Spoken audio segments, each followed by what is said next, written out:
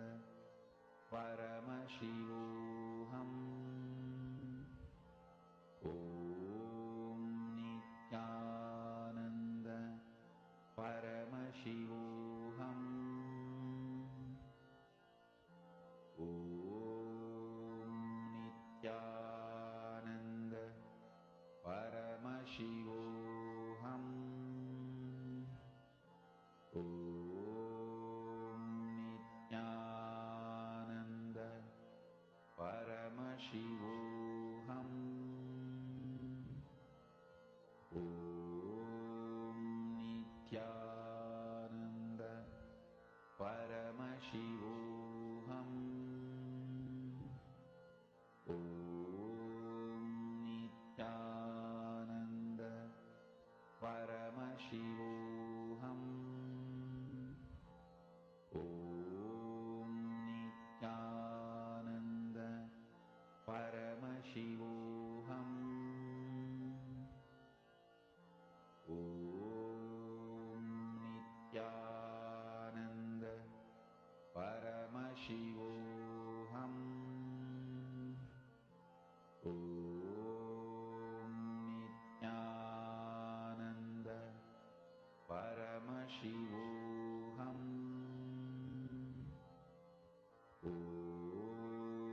Nityananda Paramashivoham.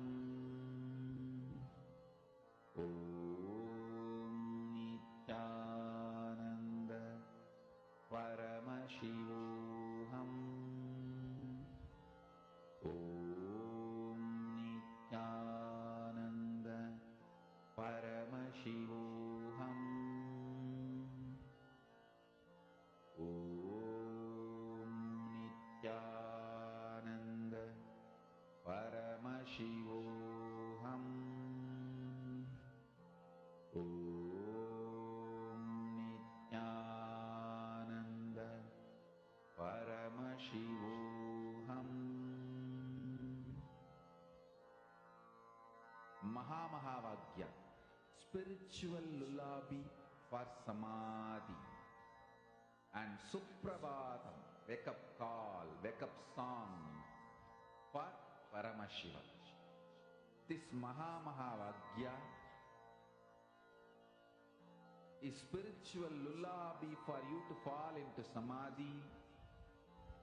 Suprabhatam, wake up song for Paramashiva to wake up in you. Just remember this one powerful cognition. This Mahamahavaagya puts me in Samadhi. This is spiritual lullaby for Samadhi. And Suprabhatam, wake up song for Paramashiva in me. For Paramashiva to manifest. With this one spiritual powerful cognition, chant this Mahamahavaagya.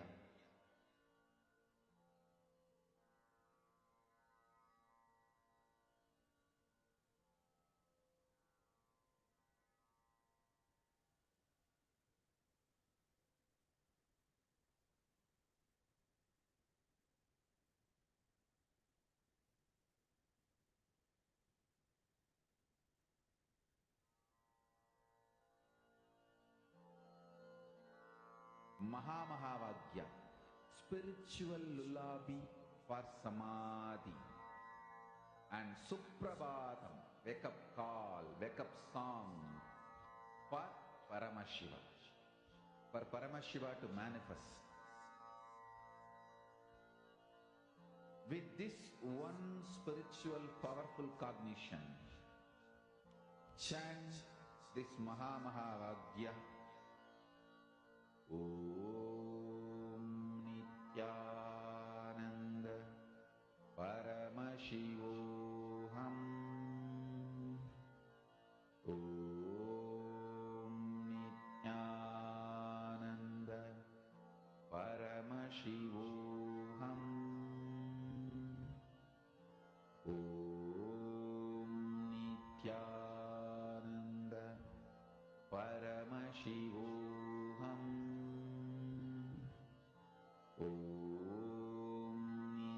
Dhananjam. Now, please take a moment to verify. Please go and check with the earlier size that you have marked and kept versus the size of the object now. Please take a few minutes.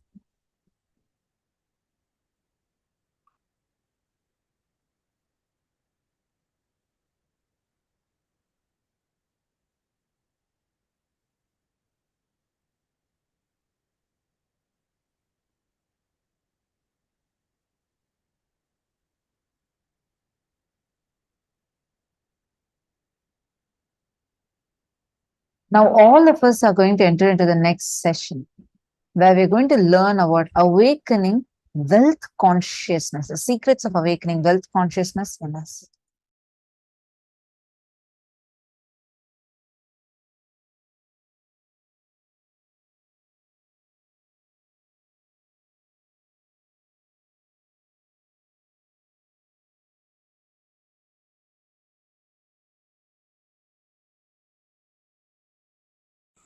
Awakening wealth consciousness. Let me describe fundamentally what is wealth as per the reality. Understand?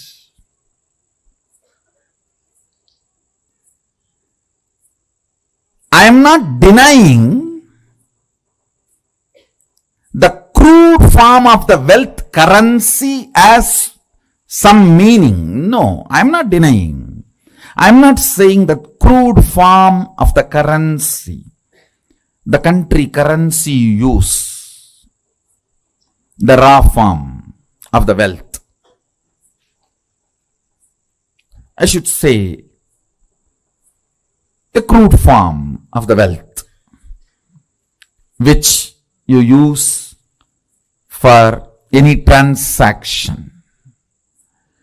I am not saying it has no role, no value, no.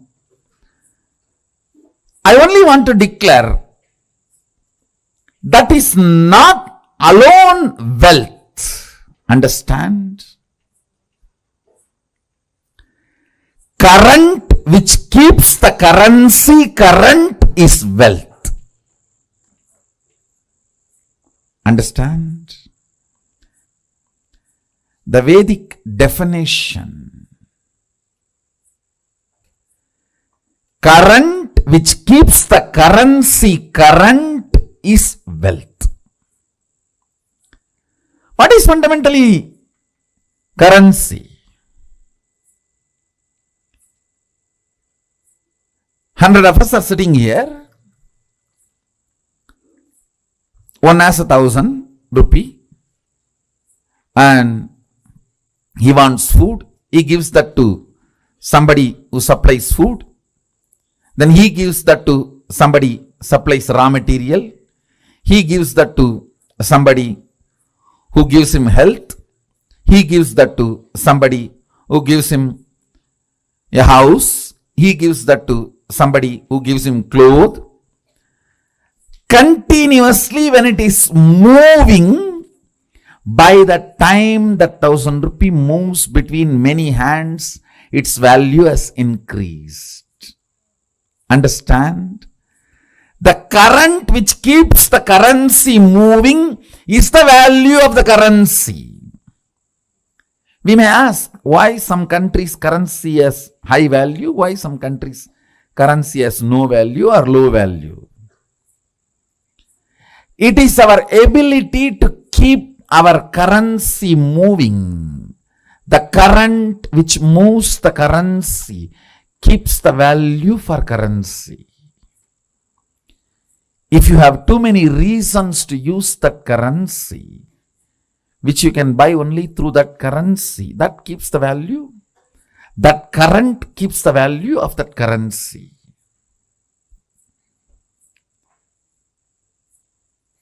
Mahadeva, Sadashiva, the greatest economist, defines wealth. Understand? You will never look at Mahadeva as an economist. Understand, he can wear ordinary Rudraksha bead which has no value. Because he wears it, becomes a trend, fashion, millions wear, and that becomes a valuable commodity now. Many of you don't know the Rudraksha I am wearing, that is more valuable than the gold covering it. It is highly praised than the gold covering it. You will not understand the economy of Mahadeva, Sadashiva, till you understand the real wealth. The economy of Vishnu is different. Whatever is valuable he wears. The world's largest gem, Shamantaka, is on his chest. Miss Universe is his wife. The best flight, Garuda, is his vehicle.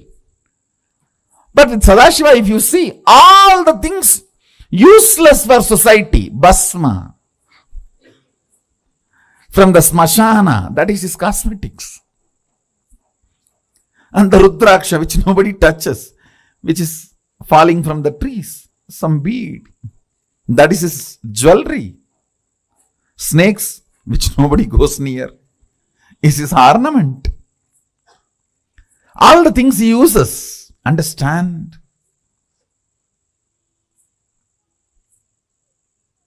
He is making a statement about wealth. If you read Agama, his words, beautifully it describes wealth in multiple places. Our ability to be intelligently active is wealth. Understand, intelligently active and constantly contributing. I am not saying don't accumulate currency, but I am saying fundamentally understand the concept of currency, then start moving your life and others' life. Then you will understand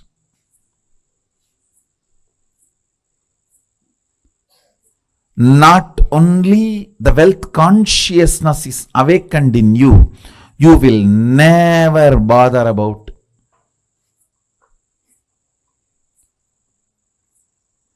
incompletions related to wealth. See, there are multiple incompletions people carry about wealth. First thing, the moment I utter the word, there is so much of that depression, that deprived feeling. Everyone has, I don't have.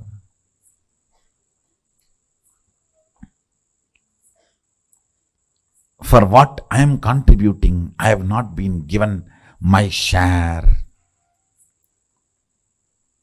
The various thought currents. Sometimes, oh, I am loaded with it. I don't know how to save it, how to protect it. From various resources, from various people, you need to protect your wealth. Sometimes the illegal sources which are trying to snatch it from you. Sometimes the legal sources which are the so-called legal sources which are trying to snatch it away from you. Sometimes illegally legal and legally illegal sources. trying to snatch away from you. So you are worried about protecting. That is also an incompletion. Understand? Any incompletion related to wealth will disappear if you are awakened to the wealth consciousness. And awakening to the wealth consciousness is not becoming fool, irresponsible, careless. No. No.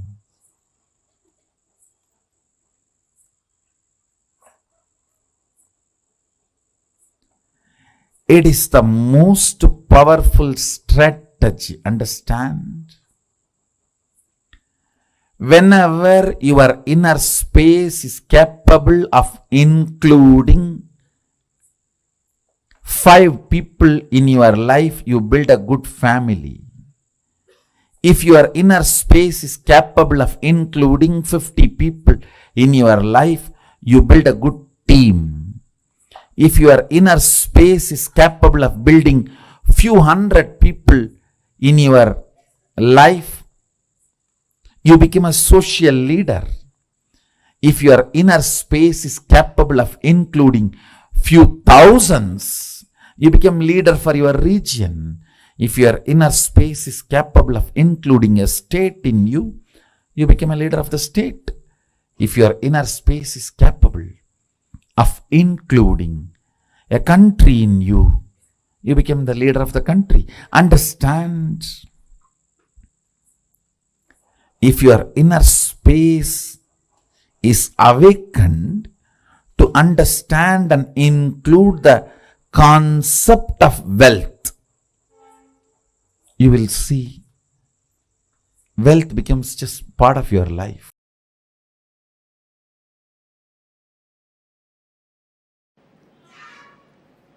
Expansion in life is freedom. Anything which restricts brings bondage and suffering. When I say expansion, I don't mean this expansion. I mean expanding in health, expanding in wealth, expanding in every field is success.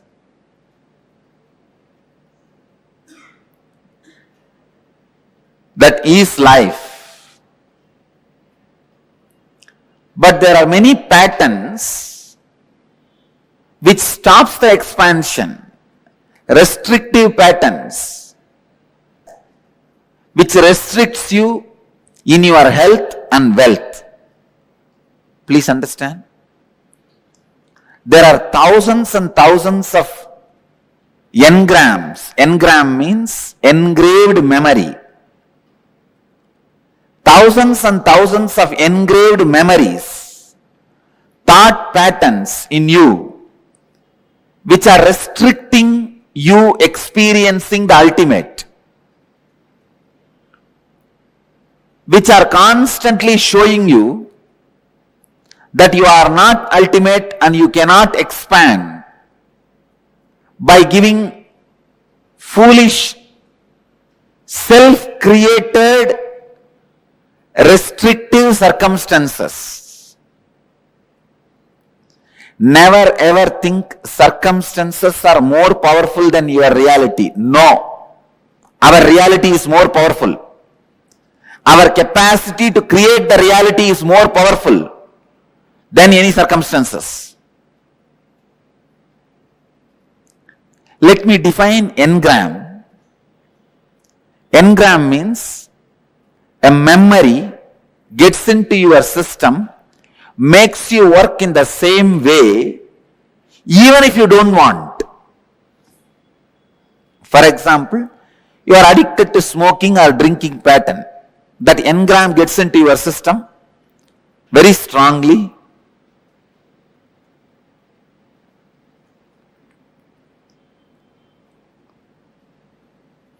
After 2 years, even if you want to give up, you won't be able to give up.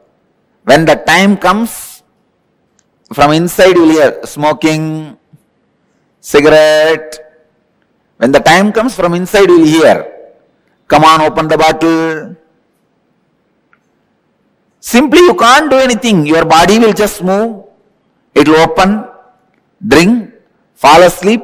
Next day morning when you are having fight with your spouse only, you will even remember. It is not good for your health.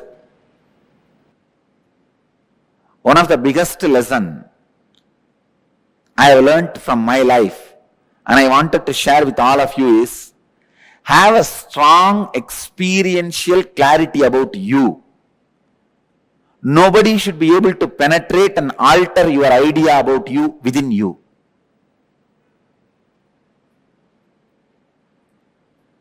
Constantly, if people tell that you are a miser, you are a miser, you are a miser, you are a cheat, you are a cheat, you are a cheat, you should not start believing it. That strong clarity about yourself, if you just have that, that's enough. You won the game of life. Nothing else can protect you other than the clarity about you. If that is there, nobody can harm you. Please understand, you are so weak. When people around you doubt, you also start doubting you. That's one of the biggest weakness human beings carry. Destroying others' opinion about you is not that big failure.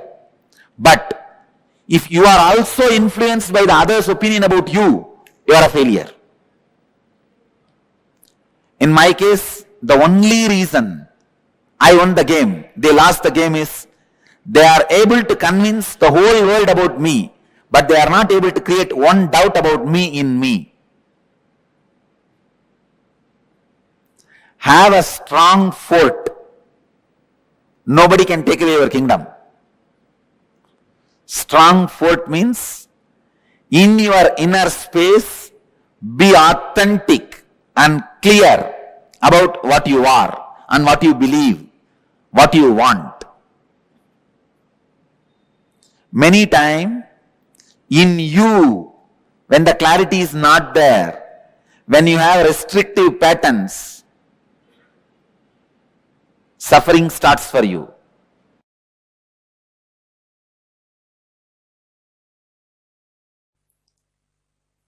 Only those methods of grabbing, stealing, robbing is wrong, sin.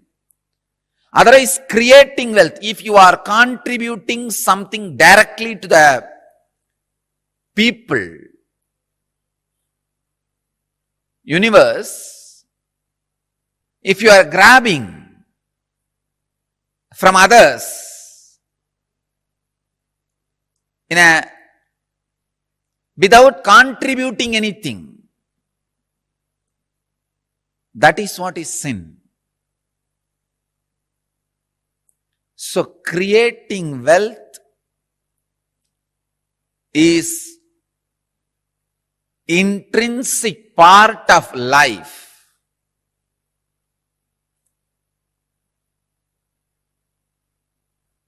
Krishna says very beautifully in Gita, Gahano karmano gatihi. The universe by its nature works. If you have at least the goal of creating wealth, you will be creative. Your energy will be channeled properly. I can give you the clear guidance. The first priority should be in the life for moksha, enlightenment. Till that happens, the second priority can be creating wealth. Understand? Not grabbing or robbing or stealing. Creating wealth.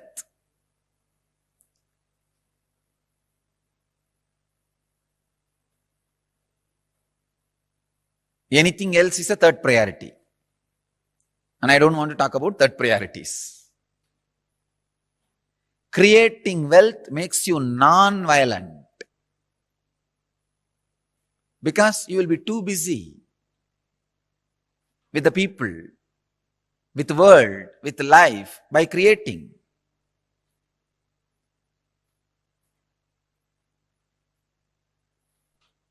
First, remove the guilt about wealth from your inner space. Second, understand the expression of life through you is equivalent to the wealth you create, not grab, you create. So the more and more life energy starts expressing through you, more and more you create.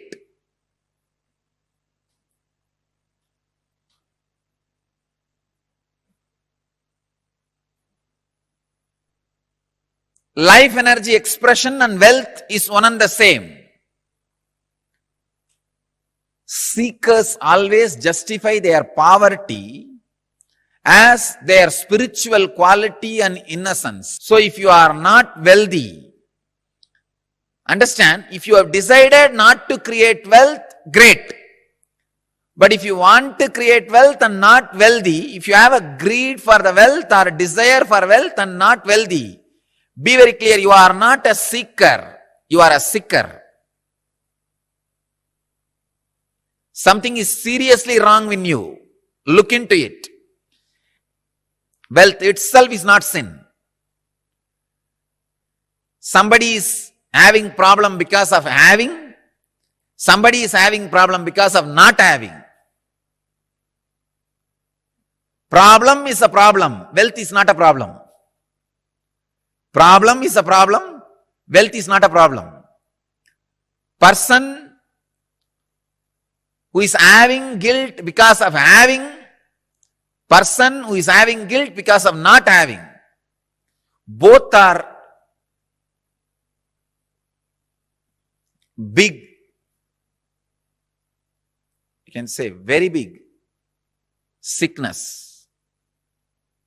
I have seen many of these rich men, because they carry a deep guilt imposed on them by society, even though they created their wealth very honestly, in a creative way, because of the guilt imposed by society on them, they live a very miserable life and go on drinking alcohol and trying to have high costly entertainments just to forget this guilt. Many times they come to me for their problems and in need of solution. When I analyze their inner space and life, there is no problem. Then why are they suffering? The only guilt which they are carrying, which is imposed on them by society. I tell them, come on, don't imbibe the guilt given to you by the fellows who are incapable. You do not cheat or grab or be dishonest. That's right. That's enough. But no need to carry a guilt on the wealth, about having wealth. Rich men carry this guilt very deeply. And just to escape from that, they get into all kinds of addictions.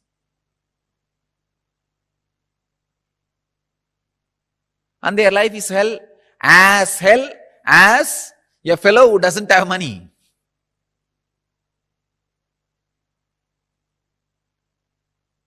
The next thing, having is one side, not having.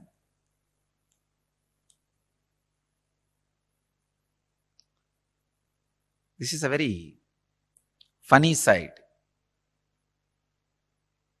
Having the desire to have wealth, not having it, but giving a valid reason why they are not having it. This is also another important slave mentality. We always think work not done plus valid reason is equivalent to work done. And your mind is such a cunning mind, It creates very valid reasons and justifies itself.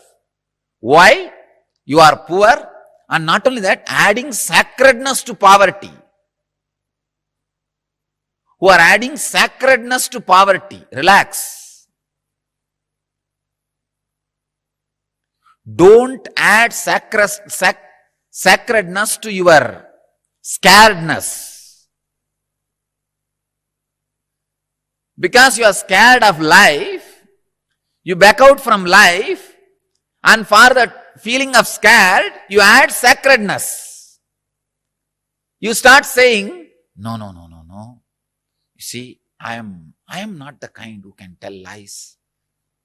This word is a lie. I am not the kind who cheat others. What is there?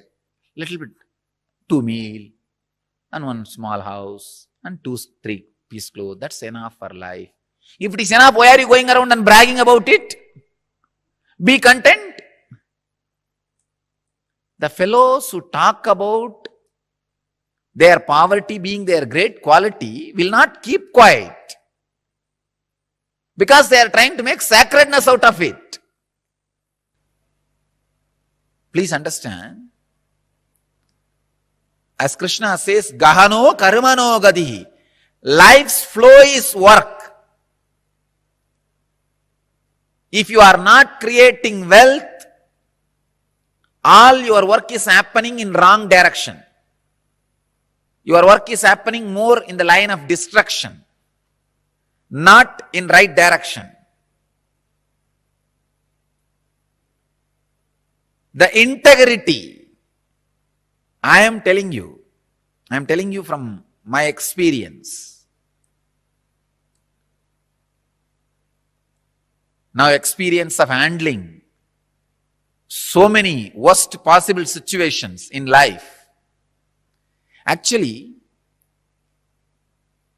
this whole rumors and the problems created around me has made me really rich in life. Economically, I may not have become rich, but in life I have become very rich. Now I know how to handle people.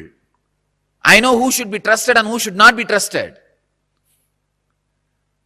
I have learned a lot of lessons. Actually, I tell you, these lessons are really worthy of the money we lost. We lost a lot of money. But these lessons I learned are really worthy, because it will be asset forever for the whole future. Sometime, the lessons you learn become more valuable than the situations try to hit you. Look in.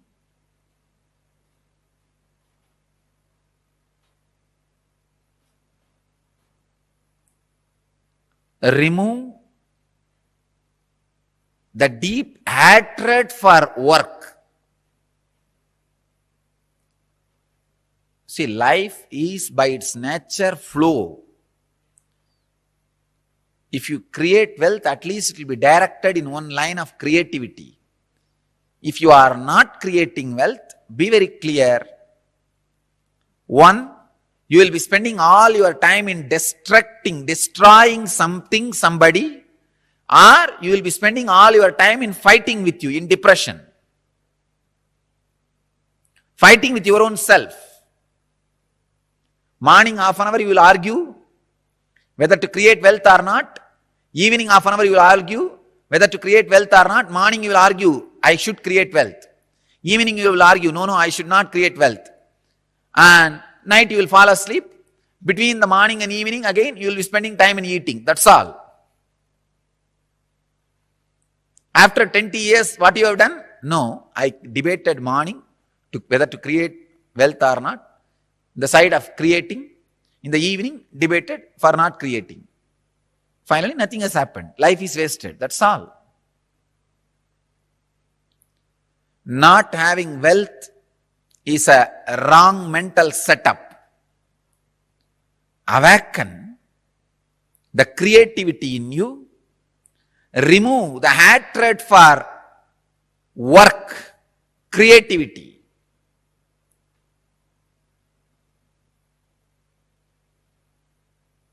I'll give you further, deeper, exact techniques and process to create wealthy consciousness. First, you need to create a wealthy consciousness which is ready to take the responsibility to create and sustain, which is ready to take the responsibility of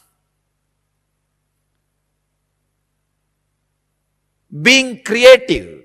For being creative, you need to take many responsibilities. It doesn't happen like a breeze. Even if the breeze happens, you need to be responsible to keep your doors open for the breeze to blow through you, flow through you.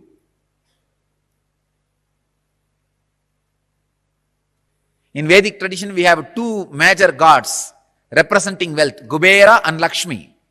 Kubera is a guy who holds stock market. Lakshmi is the bank circulating. Lakshmi gives, circulates. Kubera holds, sits on it. Treasury and currency.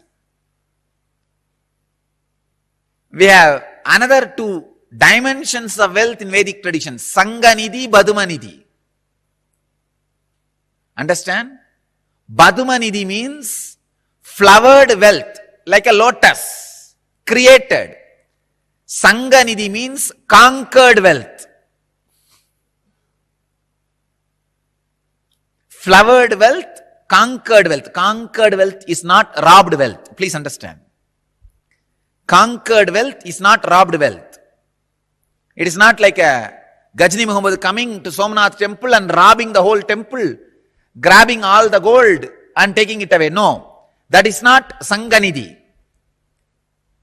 Sanganidhi is conquered from the natural sources. Badmanidhi is made to flower from natural resources.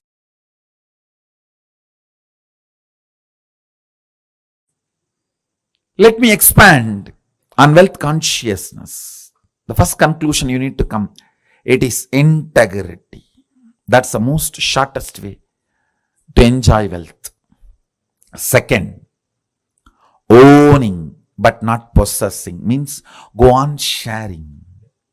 I have seen sometimes people, when they take up a job,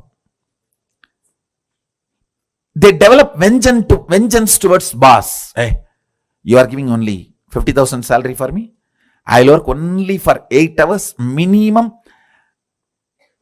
just to handle your questions, not more than that. So this is the way he starts. He thinks he's cheating his boss. In 6 months, he himself starts believing this much only is his capacity. He has cheated himself. Understand? Cheating your boss. In 6 months, you will believe that as your capacity and you will cheat yourself forever. You making your boss believe this is only your capacity because you want to take revenge on him. First conclusion you need to arrive is integrity is the best strategy. The next conclusion you need to arrive, own but don't possess. Go on be sharing, whether it is you or your space or your qualities or your qualifications. I tell you, the words you utter, people may listen, but the way you behave, people feel it. Let your behavior is all about owning, not possessing. That's the second conclusion. Third, let your enriching be most authentic, means every day upgrade yourself. Ultimate should not be final. Ultimate grows every day. Ultimate is not final. Today's ultimate is not tomorrow's ultimate. Tomorrow's ultimate is different. Brahmanda expands, cosmos expands. For you, something is ultimate today, which is not ultimate tomorrow. It expands. So, go on becoming authentic in your sharing, enriching. Next, important conclusion. Do not feel shy to encourage people to support you back to enrich the world. Be confident, courageous about what you are doing.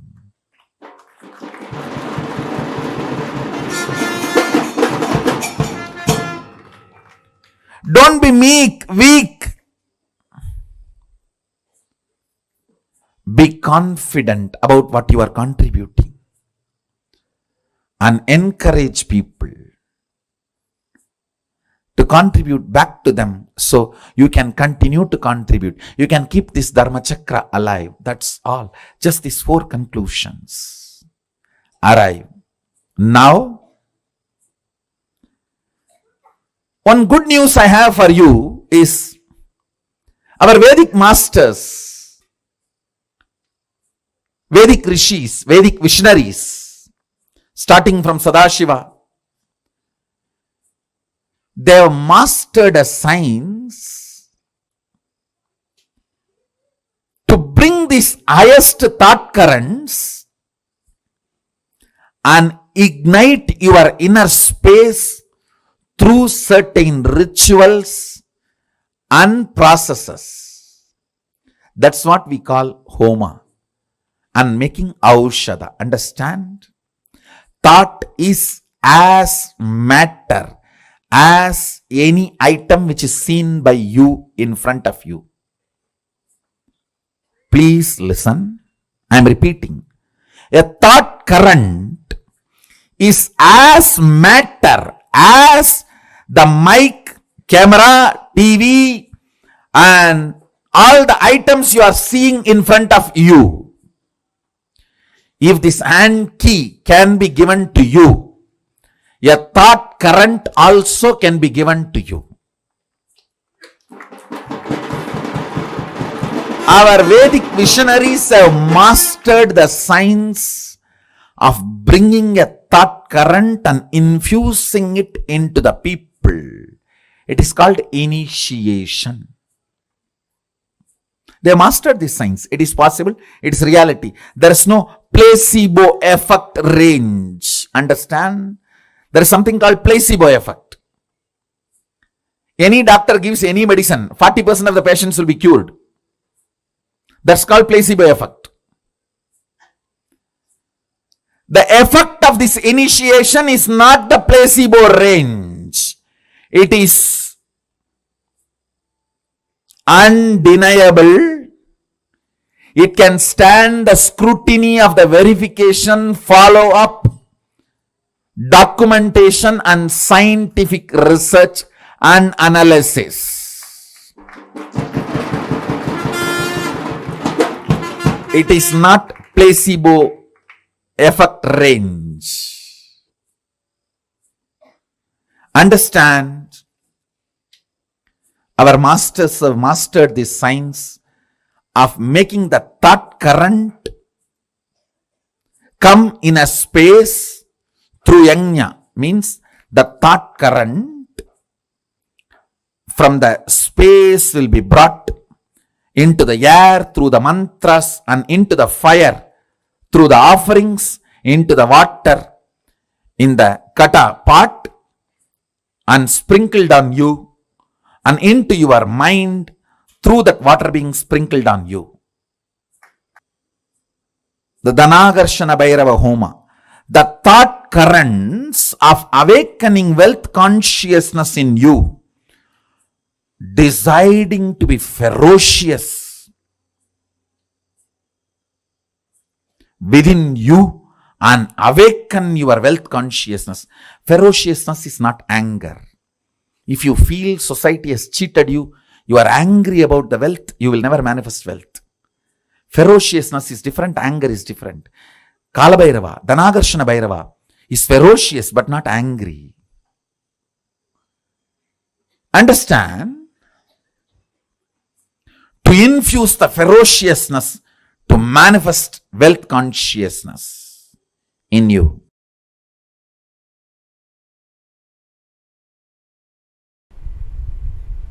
Once I asked my grandfather,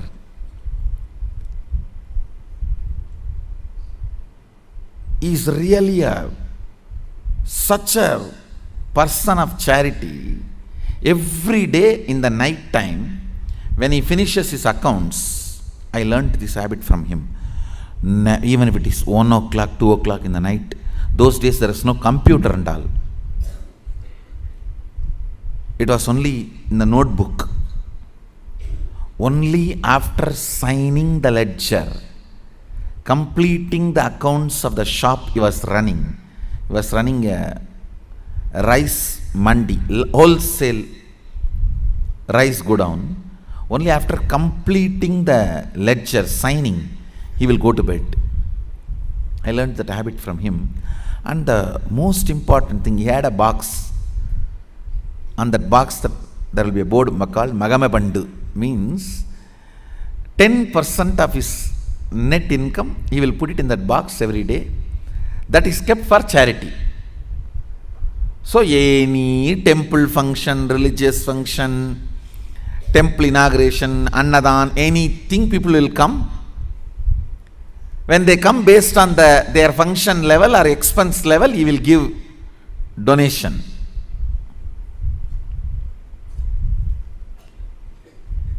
Once I asked him, what is the use of giving money like this, donations like this?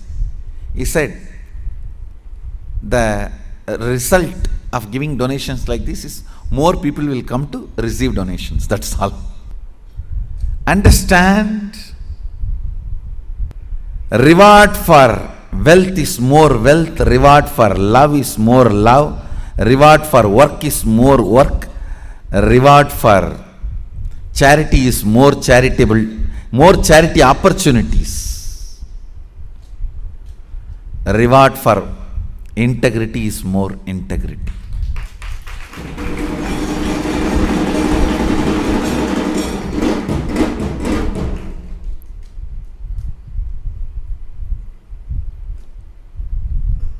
Cognizing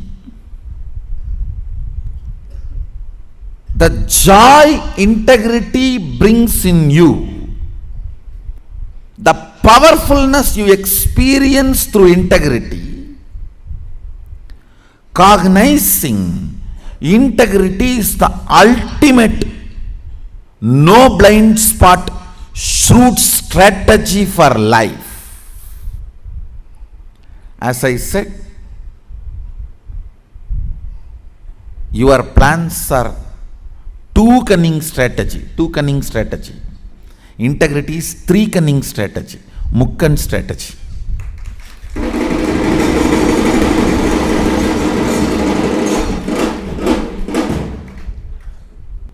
In anything,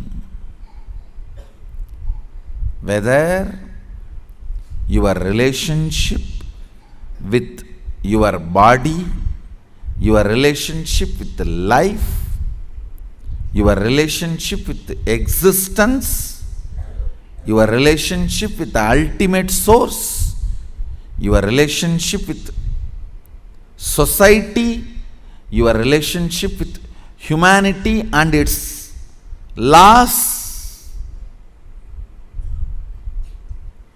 in every level, cognize integrity as your strategy.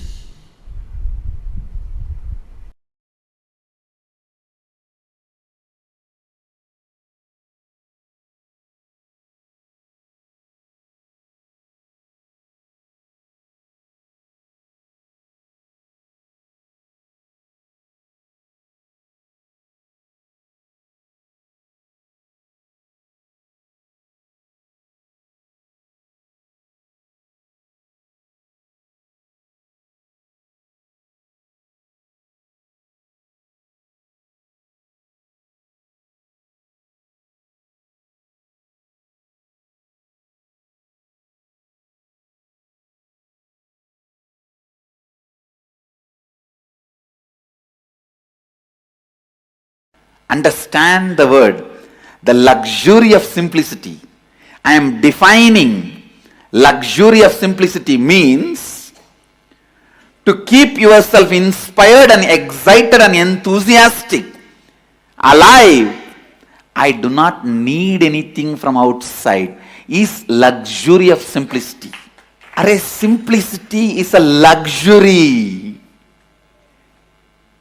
It is not poverty. A man who tastes the simplicity will radiate grace.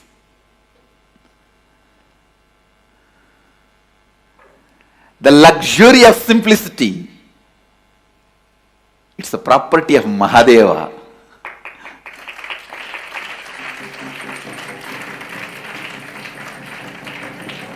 Luxury of simplicity.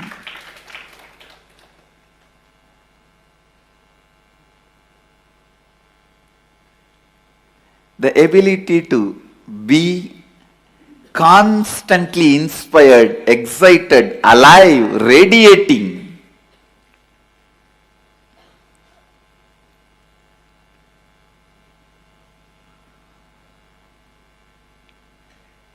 Such complete inner image about you, outer image, others' image and life image. That is the simplicity where you do not need anything from outside to excite you, either your senses or your sensitivity or your sensibility. If you need something to excite your senses, that is materialistic. Pleasures of five senses. If you need something to excite your sensitivity, that's the need for love, romance, emotional fulfillment. If you need something externally to excite your sensibility, that is like a need of knowledge and purpose. All that. But a man who does not need all the three to keep himself enthusiastic, exciting, radiating, energetic, only he knows what is simplicity. Simplicity is luxury. Understand? Neither these few pillows nor this throne can take away that luxury of simplicity from me. Understand? Simplicity is not, as you understand, poverty based. It is a spiritual based.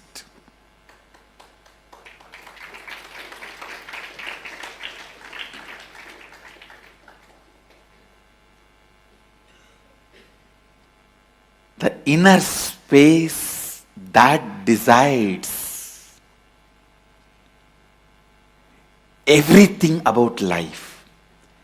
Whether somebody is simple or not is not decided by the dress he is wearing or the jewels he is having or the car he is driving or the house he is living.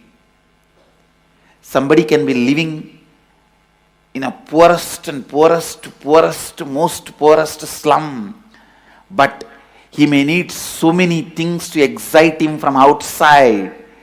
He cannot be enjoying, enriching, exciting himself from his inner space. Then he is the most luxurious guy. He is not living a simple life. Understand? Somebody may be living in a palace, but he doesn't need anything to excite his senses or sensitivity or sensibility from external way. Nothing external is required to excite him in all these three levels. Then is the most simple being, Bholenath, Mahadeva. Listen. Constantly hold on to that space.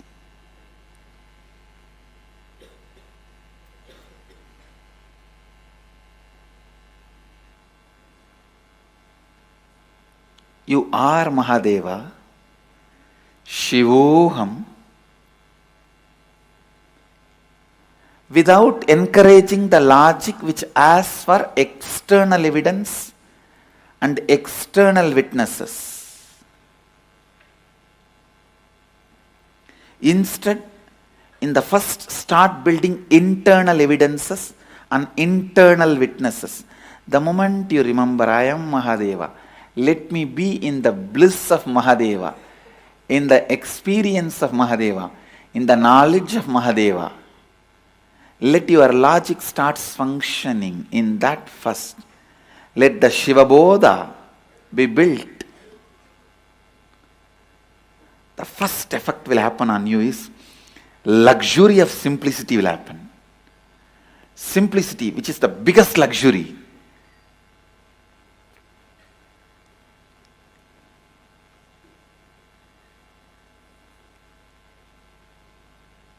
When I decided to come to the planet Earth, the first thing I packed and kept under my arms, without forgetting or without leaving the responsibility to somebody else.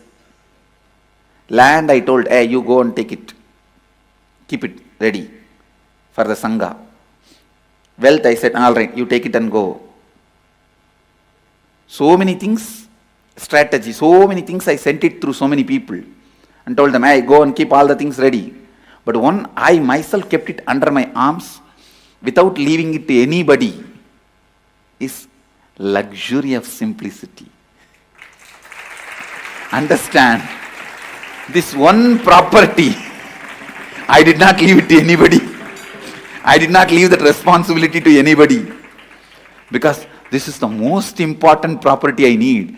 Whether in my thinking, or being, or words, lifestyle, teaching, in everything, this one quality, luxury of simplicity, will be underlying current.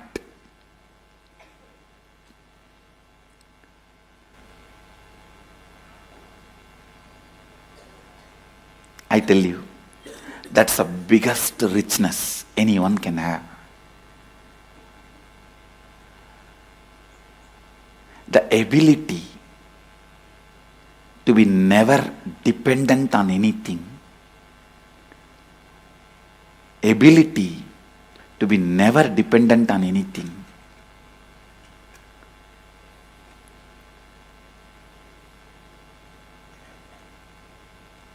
Even now my whole life can run just with few handful of curd rice and tamarind rice. That also I am not dependent on it.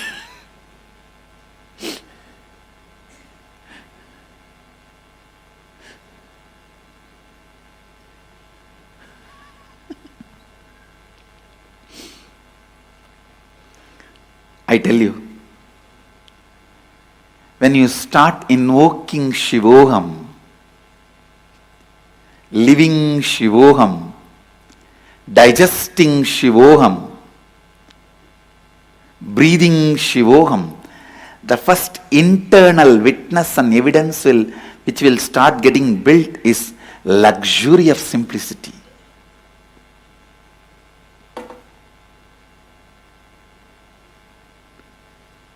Grace of the independence.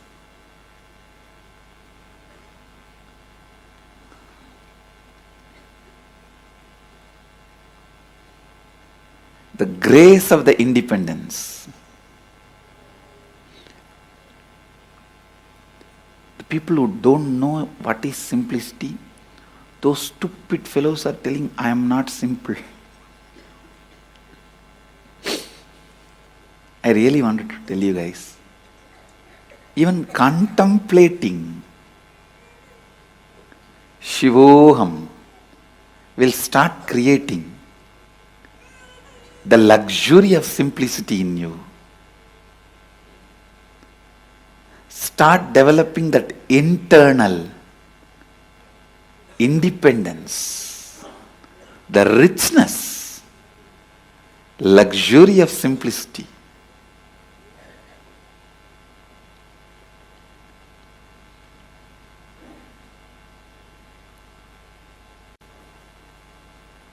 When you cognize Shivoham,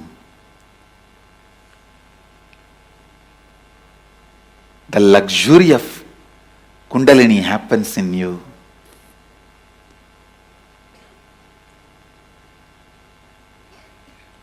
You will be able to help anyone to experience Kundalini awakening.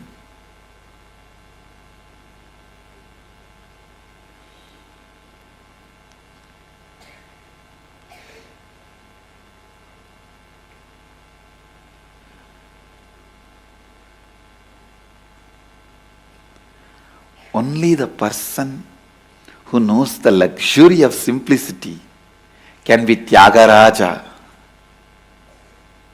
Because whatever you need in the world, he doesn't need. Go on. Go on. Go on cognizing. Shivoham. Shivoham, Shivoham. That is the only way you can burn your tiredness and boredom. And I tell you, the man who burnt the tiredness and boredom with this fire of Shivoham, only he knows the luxury of independence. Luxury of simplicity. I tell you, till you burn your tiredness and boredom, even if you have 1,000 cars, different cars for every day, different houses for every day, different wives for every day, you will never experience luxury. You will still feel you are deprived. Because the experience of tiredness and boredom is the root of the experience of feeling deprived.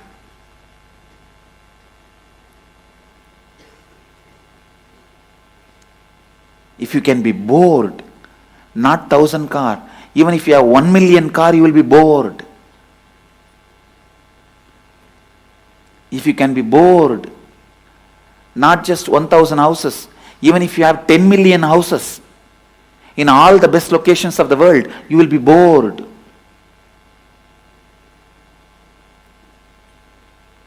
So first, burn that pattern of getting tired and bored with this fire of Shivoham. That's the only fire which can burn the pattern of getting tired and bored. The moment you liberated yourself from the pattern of getting tired and bored, I tell you, you know the luxury of simplicity. You are ever enthusiastic, ever enriching, ever excited, ever enlightened.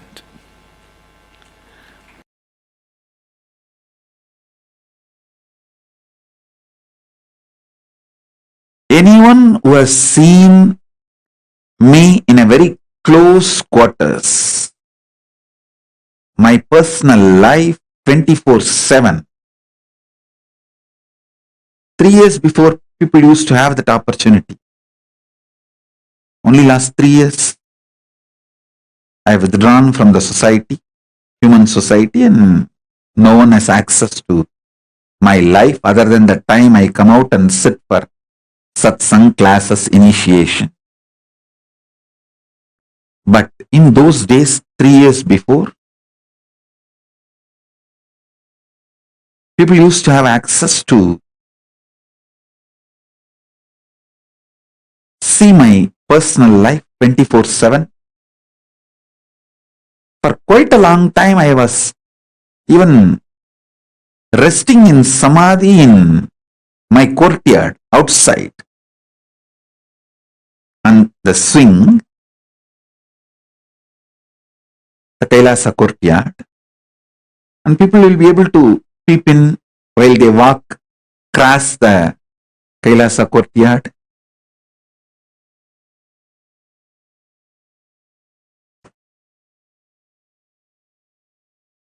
Day and night, anytime. People who had access to my personal life 24/7 knows very clearly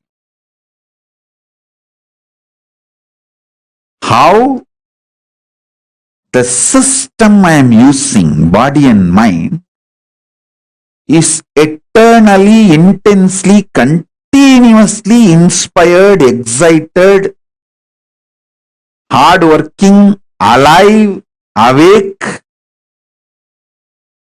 That is why even now many people try to find out in which time zone I am in. They are not able to find out because anytime I come to the session, I am fresh. Body is alive, no yawning, no tiredness. This fully alive. So you can't gauge my biological clock. You can't gauge what time I am sleeping, what is my daytime, what is my night time. You can't gauge. You can't gauge based on my body language and my body, the time zone I am in. Because I am alive 24/7.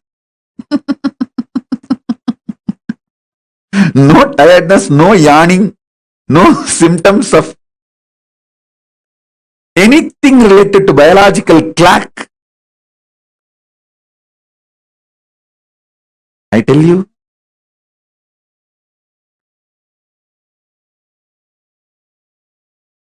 the one and only reason is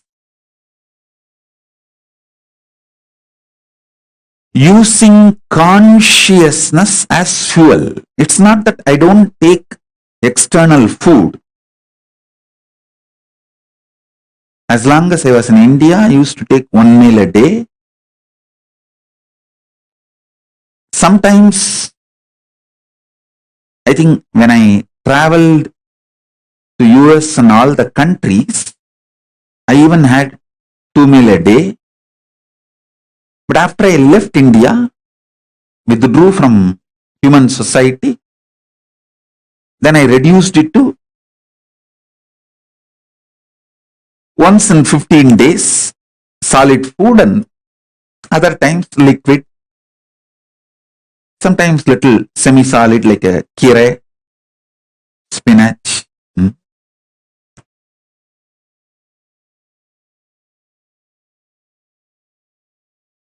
So nowadays, during the Maheshwara Puja, I take solid food.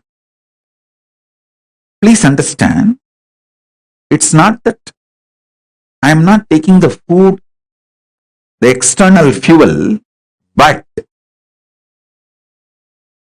it is 90% less than what you all usually take.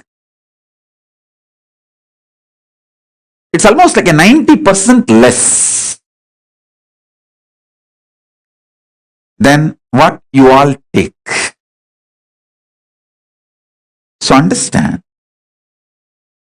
just make consciousness as a fuel for your body. When you feel the hunger, you will make Divya Sarira of Paramashiva for yourself.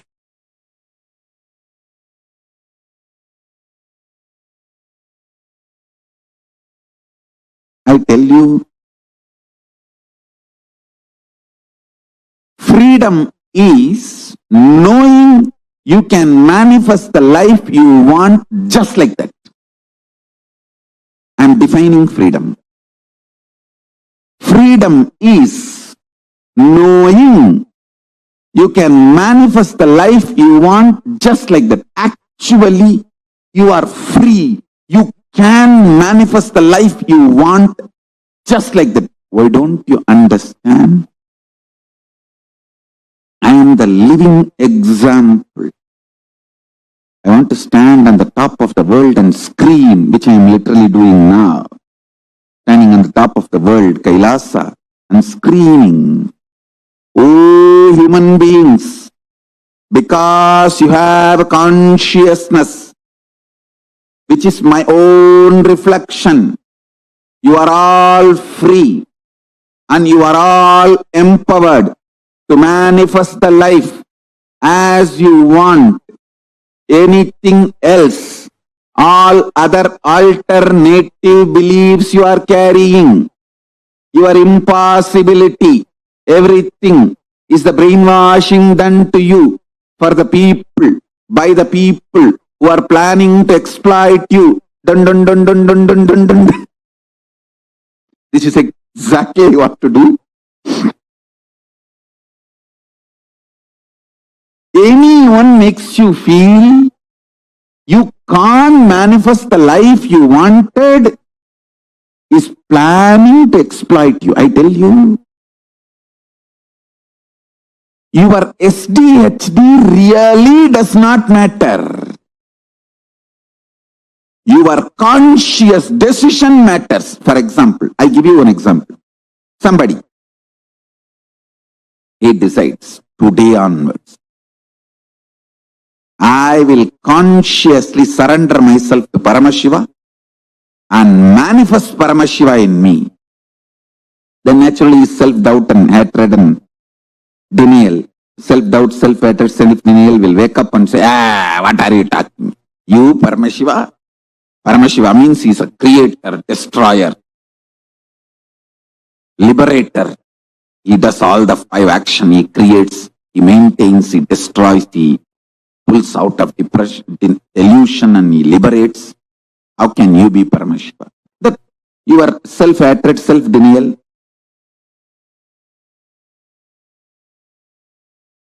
self-doubt, all that will stand up and start jumping. I tell you, your inner miniature version of your mother-in-law is your self-doubt, self-hatred, self-denial. It will just jump. I'm telling you, consciously, your life never ever gets touched by the impact, effect of self-doubt, self-denial, self-hatred. Listen carefully. Only mentally you attack yourself, stop yourself and tie yourself in your couch and start doing Nidra Devata Puja. Nidra Devi Samadhi.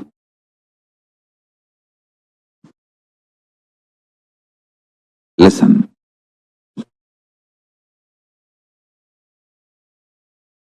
The beauty of your consciousness is it does not get affected even by death. Then can it be affected by your stupid self-doubt, self-hatred, self-denial?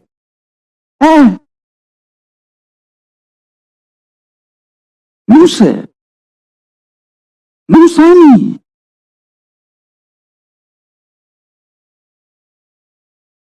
Please understand, I am talking something scientifically scientific. Cosmic science.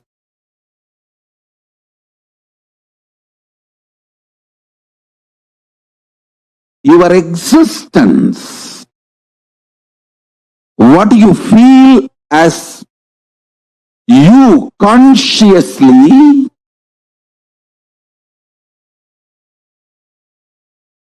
does not get disturbed, shaken, even when your body is pulled out of you.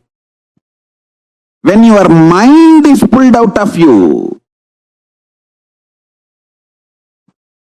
It doesn't get shaken by anything being pulled out of you.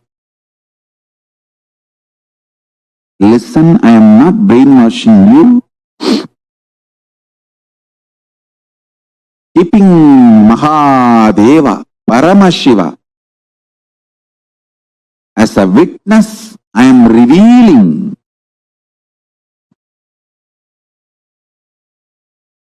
his inner space. How he is inside, I am opening it to all of you. I am just opening a door for all of you to experience Paramashiva's inner space. I am telling you, just internalize this. Your balance sheet will go up. You will take amazing business decision. You will take enlightened business decisions, enlightened relationship decisions, enlightened health decisions, enlightened life strategies. Your self-doubt, self-hatred, self-denial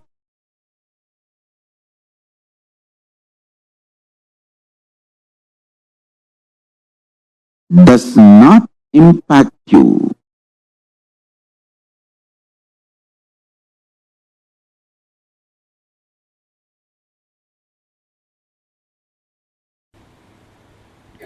Anything you fill in your logic becomes your imagination. Whether oneness or any decision you take, anything you fill your logic, it becomes your imagination. Anything you fill your breath, your heart, it becomes your visualization. Anything you fill your depth, that becomes your declaration. Then comes time, length, breadth, depth, time.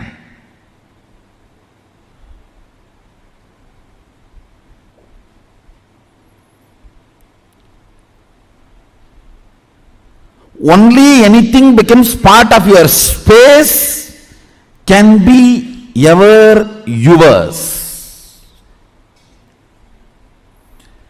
Till something has not become part of your space, it cannot be yours. It is only your imagination, visualization, declaration. Length, breadth, depth. Listen.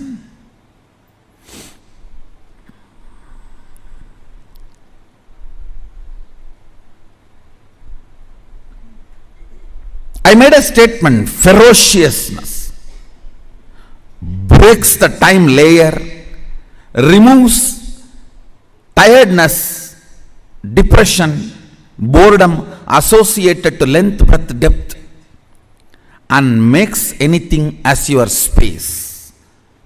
The example story I gave, Bhishma. Understand? Two incidents I gave. In my life, one day I missed the morning Manglarati in Ramakrishna Mutt. Mutt has a beautiful routine.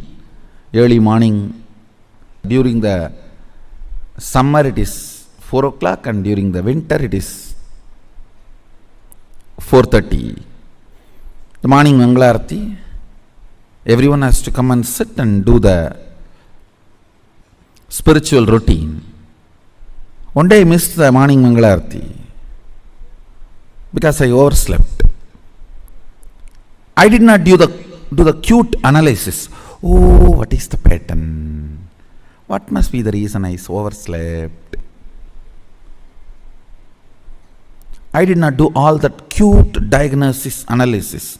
It was a ferocious decision. I think we should stop sleeping, that's all.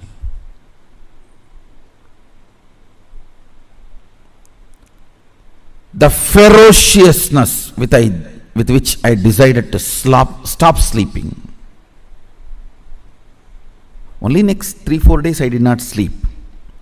But The ferociousness was powerful enough to open my time layer.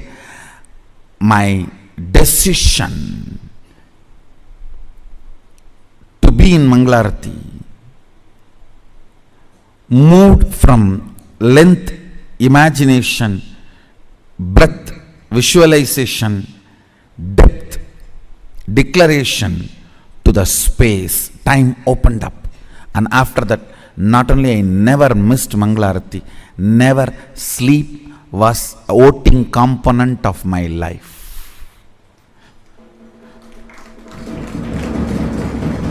Understand this word.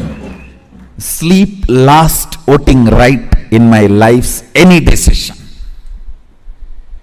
Any decision I took in my life, sleep, tiredness, depression, boredom, all the four are same. Tiredness is the chemical effect of sleep. Depression is the psychological effect of sleep.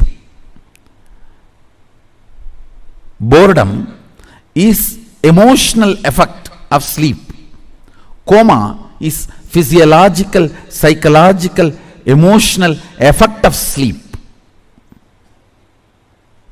Death is the conscious effect of sleep.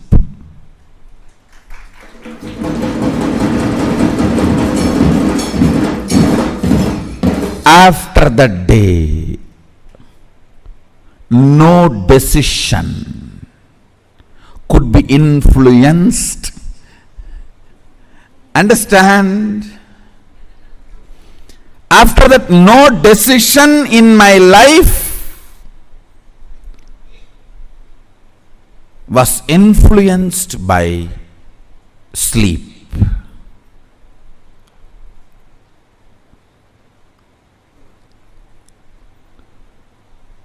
The story of Bhishma.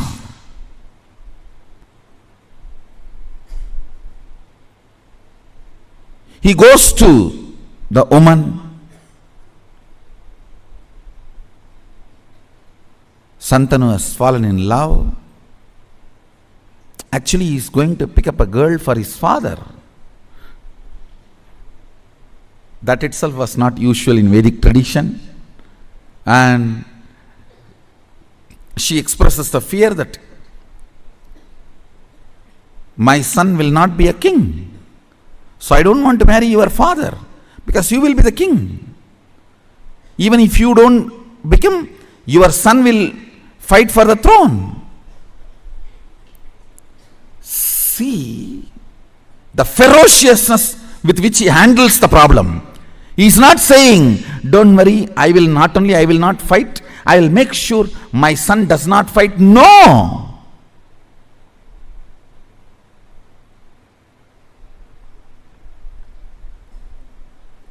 The ferociousness. I declare myself Akanda Brahmachari. Understand, the scene is described by Vyasa. It was such fantastic scene. Son sacrificing his life for father's lust, which is not dharmically expected. Dharmically, he is not expected to do this.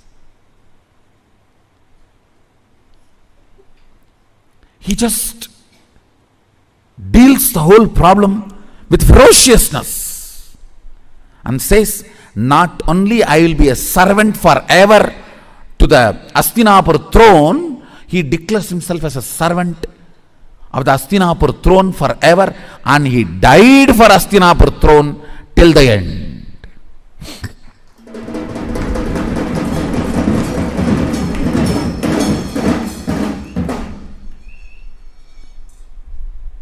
Understand?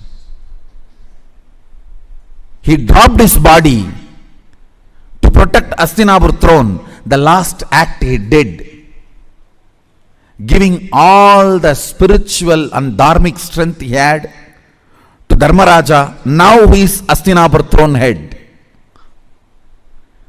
Before he left the body, he made sure the right person is in the Hastinapur throne. Yudhishthira. And he infuses all his best things, Vishnu Sahasranama, and the system to rule. Both he gives to Yudhishthira. I don't know how many of you know Vishnu Sahasranama was chanted by Bhishma on deathbed. On arrow bed, he chanted, and he gifted the great spiritual principles, the principles of administrating a country through a spiritual way, and gave literally everything to Hastinapur throne and left the body. Listen. See, in our Puranas, every incident and the boon and the whole story you need to connect and see. Only then you will understand the principles. He declares with all the ferociousness, no more sex. I am a brahmachari, aganda brahmachari. Understand the ferociousness. Time opens. Listen. Whenever something happens on the planet Earth, when the time layer opens, the gods and goddesses shower the flowers. Any incident you read, Devatas were showering the flowers, that incident will be directly related to opening of the time. What is opening of the time? Your vow or the decision is from space, not restricted by time. Understand? Something is imagination, visualization, declaration, if it is bound by time. The same thing, if it is not bound by time, it becomes your space.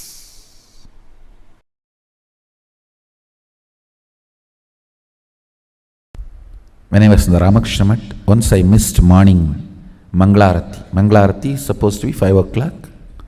I missed Manglarati. I did not try to find out what is the reason, what must be the pattern, I should complete with it. No QTPI analysis.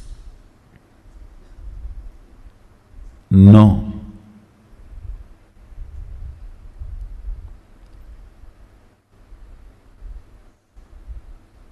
Simply I decided, no more question of sleeping, that's all.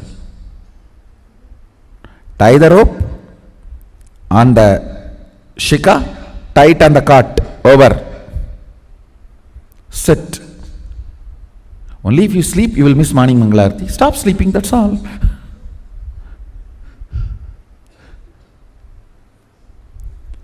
The ferociousness was such. My body and my mind, both of them know, if I decide, I decide. They just obey me if they want to live with me. Understand, both of them know, they simply obey me if they want to live with me.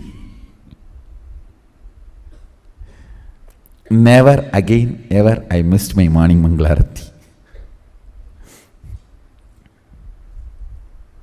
It's not that I completely stopped sleeping. Maybe next few days I didn't sleep. But the body and mind learnt the lesson. This guy cannot be bent. He cannot be bent. You simply have to listen to him. You simply have to obey him. If you want to live with him,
Poverty means knowing your problem, does not want to solve it.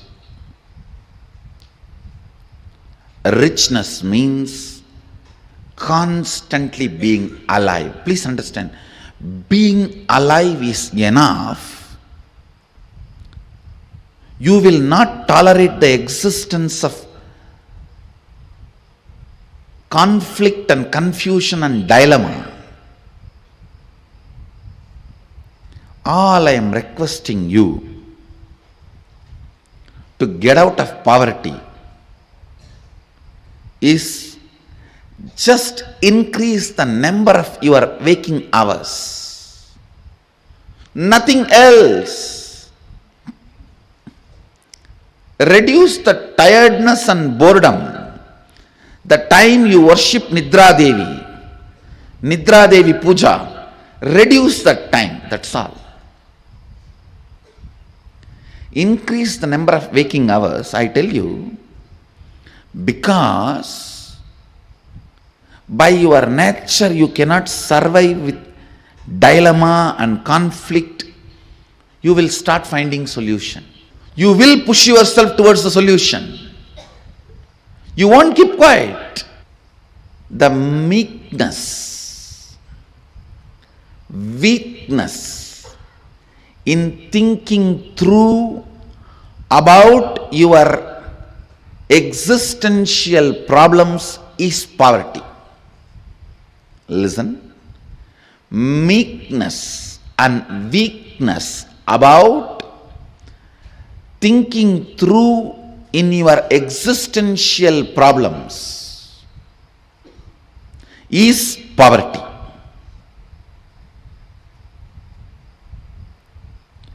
Poverty is nothing but resistance to life. Poverty is nothing but directly, indirectly cherishing and enjoying death. By killing death, only you will manifest abundance. Poverty is nothing but direct, indirect way of worshipping death. Winding yourself or hiding yourself into boredom, into tiredness is poverty. That is worshipping death. Every moment you are tired and bored, hide yourself into your bed.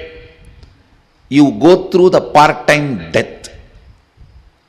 Anger is part-time madness. Madness is full-time anger. Boredom is part-time death. Death is full-time boredom. Boredom is part-time death. Death is full-time boredom. The idea you carry, resources are limited and people have to fight for it, is stupidity. Stupidity. Understand? Resources are limited, people have to fight for it, is stupidity. Society teaches such concepts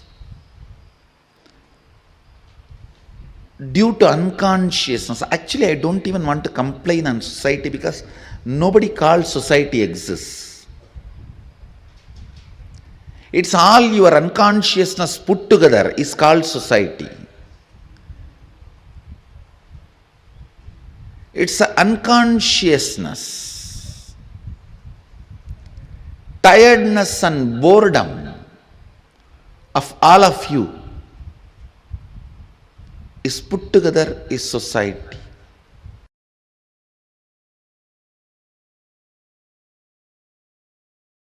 Understand? Eschatology of the West is ontology of Paramashivaññāna. Many things falls under eschatology as per the binary logic, falls under ontology as per the multidimensional logic.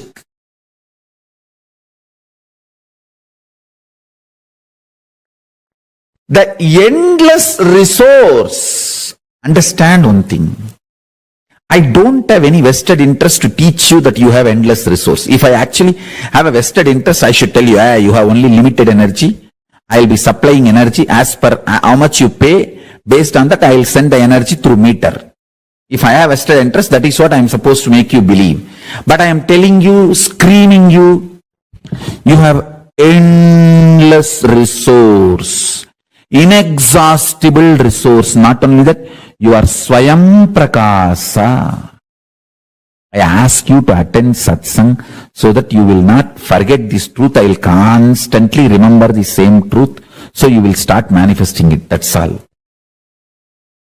If I am planning to exploit you, I should tell, oh, you all have the wiring and every day I will send this much energy based on how much you pay. But I am telling you, we have endless resource. I tell you, very soon I will prove you do not need to hook to grid for even electricity.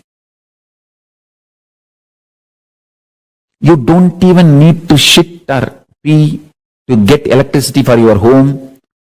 You just need to spit and you will light your whole home. Your whole home will be lit.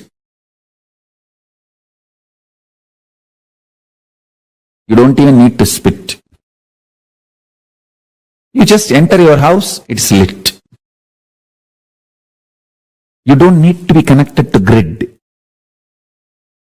Endless resource is available. You just need somebody to demonstrate. Then immediately you will say, hey, if he can do it, then I can also do it. That's all. That's all. See, many times when you see somebody swimming, you get the confidence and start swimming. That's all. It takes hardly few days. Just you need to see the swimmers and you will start. That's it. Same way, only consciousness. Much of what binary logic talks to you as eschatology is actually ontology in Sanatana Hindu Dharma, in Paramashiva Jnana. Endless resource. The more and more you are convinced about endless resource, you start appreciating endless resource. You will realize there is no death and all insecurity will disappear. Understand? My whole work is liberating human beings from this idea of limited resources only available. No. Endless resource energy is available. Humanity does not need to be stuck with the idea resources are limited. Resources are unlimited. When you understand that, you will start appreciating the existence. Because the concept of richness and poverty will go through havoc. Largest earthquake.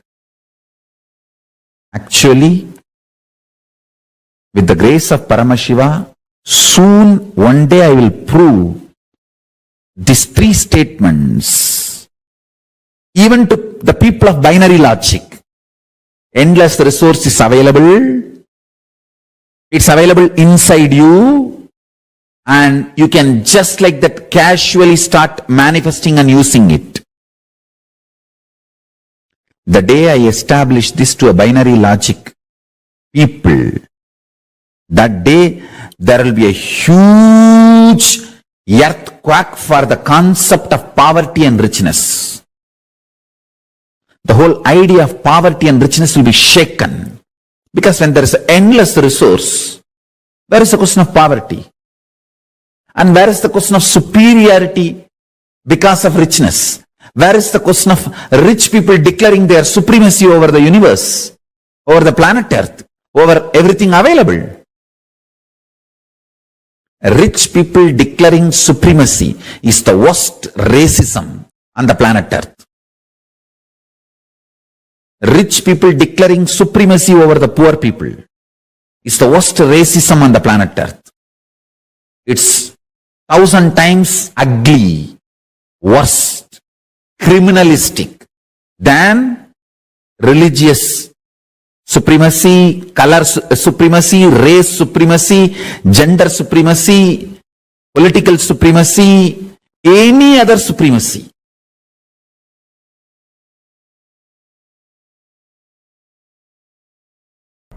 If you have complex understandings, you will not have complex problems. If you don't have, and if you are avoiding complex understandings, you will have complex problems. Decide whether to put your energy towards the understanding and problem-free life, or avoid putting energy towards understanding and live with problems. In any field, if you want to be successful, you need to put little your time and energy to understand the logic of that field. Even to operate a cell phone, you need to pick up the cell phone, understand where is the number, how to press and all that, and where to keep. You can't keep it somewhere and talk, you have to keep it in your ears and near the mouth. Now you need to understand the logic.